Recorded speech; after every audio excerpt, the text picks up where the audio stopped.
Pada bagian kedua, kita akan menggunakan metode lain, yaitu metode visual, metode grafik, ya, dalam melakukan analisis CVP, juga dalam konteks menghitung break-even point.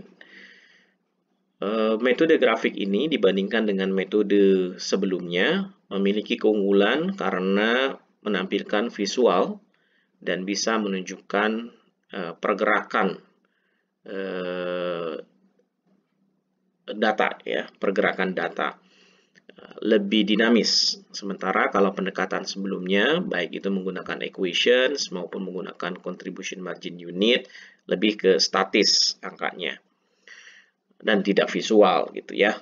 Tetapi tentu metode yang sebelumnya lebih sederhana dan lebih mudah digunakan dalam melakukan perhitungan dibandingkan dengan metode grafik, ya.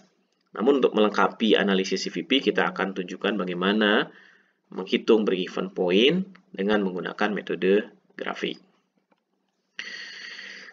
Nah, seperti yang tadi disebutkan, di dalam menggunakan metode grafik, karena mencoba menggambarkan, memvisualisasikan hubungan antara cost, volume, and profit dalam menghitung break-even point, maka datanya lebih dinamis. Jadi digambarkan tidak satu titik data, tapi ada beberapa skenario data. Misalnya untuk membantu menggambarkan grafik, kita memperoleh informasi atau disajikan informasi skenario ketika penjualannya 200 unit, skenario ketika penjualannya 300 dan 400 unit. Kita bisa lihat bahwa kalau menjualnya 200 unit, itu perusahaan masih mengalami kerugian. Ketika 300 unit, seperti perhitungan sebelumnya, kita mencapai titik impas, dan kalau lebih dari 300, 400 unit yang terjual, maka kita akan memperoleh laba sebesar 30.000. Nah, dari informasi ini, kita bisa menggambarkan grafik CVP-nya, ya. Yang pertama tentu kalau kita membuat grafik, kita buat dulu sumbu vertikal dan horizontalnya. Sumbu horizontalnya adalah menggambarkan unit yang terjual, yang dijual. Sementara sumbu vertikalnya menggambarkan satuan uangnya, ya, atau dolar atau rupiah. Nah, kita kembali ke tadi kelompok klasifikasi biaya. Di dalam menggambarkan CVP ini, ya, kita menggunakan klasifikasi biaya. Itu yang pertama ada fixed expense, ya, ada beban tetap. Beban tetap ini seperti telah kita ketahui, perilakunya atau behaviornya adalah secara total atau total beban tetap ini akan konstan, ya, seiring dengan jumlah unit yang dijual, ya, seiring dengan penambahan aktivitas. Dalam ini adalah volume penjualan. Jadi berapapun unit yang dijual, ya, beban tetapnya ya sama, ya, konstan. Nah, ini disebut dengan fixed expense, ya. Digambarkan seperti ini, konstan gitu ya. Sementara fixed expense per unitnya itu mengalami penurunan seiring dengan penjualan, volume penjualan bertambah atau volume aktivitas bertambah. Jadi kalau grafik sebenarnya gambarnya melandai gitu ya. Ini kalau fixed expense per unit. Oke, ini fixed expense. Namun yang kedua, tadi ada kelompok kedua yaitu variable expense. Nah, kalau variable expense, dia akan meningkat, total variable expense-nya akan meningkat seiring dengan penambahan unit, ya, volume aktivitasnya, unit penjualannya di sini. Makin bertambah unit yang dijual, maka makin besar total variable expense-nya, ya. Nah, variable expense per unitnya atau variable cost per unitnya konstan, ya, sehingga polanya linear, ya, garisnya linear. Nah, garis linear karena konstan, tidak berubah. Ya, mau produksi berapapun, variable cost per unitnya atau variable expense per unitnya sama, ya, konstan.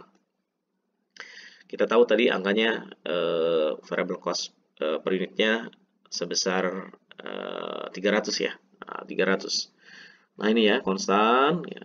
Nah, kalau kita gabungkan, nah, fixed expense dan variable expense ini akan menghasilkan total expense, ya, yaitu dimulai dari titik ini, ya, titik fixed expense menyentuh vertikal, sumbu vertikal, dan kemudian kemiringannya mengikuti variable expense. Nah, ini adalah total expense-nya, ya. Total expense-nya.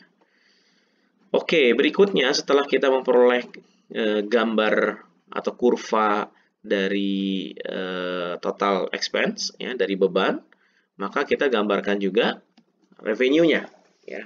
Nah, ini adalah total sales-nya atau revenue. Nah, revenue juga variabel, ya. Makin banyak unit yang dijual, tentu makin besar total sales-nya, ya. Dengan menggunakan unit price yang tadi, ya, 600 dikali dengan jumlah unit, maka kita akan memperoleh grafik yang hijau ini sebagai total sales. Nah, dari metode grafik ini kita bisa mengetahui titik break-even point, ya. Titik break-even point secara konsep tadi adalah titik di mana total pendapatan sales sama dengan total beban. Berarti kalau secara grafik digambarkan ketika mereka crossing, ya. Terjadi crossing atau irisan, ya, yaitu pada titik inilah terjadi break even point. Karena pada titik ini kalau kita hitung berapa total sales-nya, ya, di sini, ya, total sales-nya akan sama dengan total bebannya. Itulah titik break even point. Nah, area sebelum break even point, ya, ini area ini adalah area loss. Karena pada area ini penjualan, ya, jumlah penjualan, unit penjualan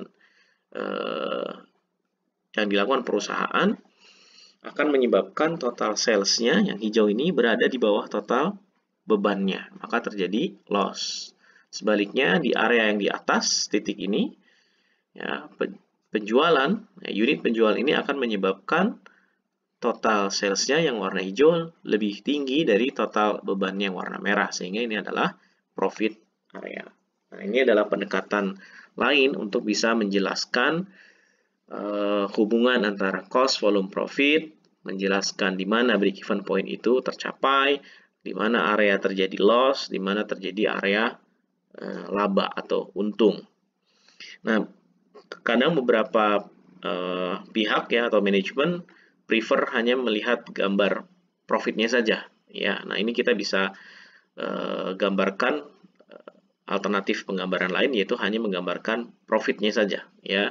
Profit di mana kita tahu tadi di titik 300 ini break even point, makanya di sini profitnya 0, ya, 0. Di bawah ini adalah profitnya negatif atau rugi, ya, makanya loss area. Dan di atas ini labanya positif, maka disebut dengan profit area. Jadi bisa juga digambarkan dalam grafik profit dan volume saja, tidak ada unsur cost-nya, ya. Kalau yang tadi cost, volume, dan profit. Nah, kalau ini hanya profit dan volume saja.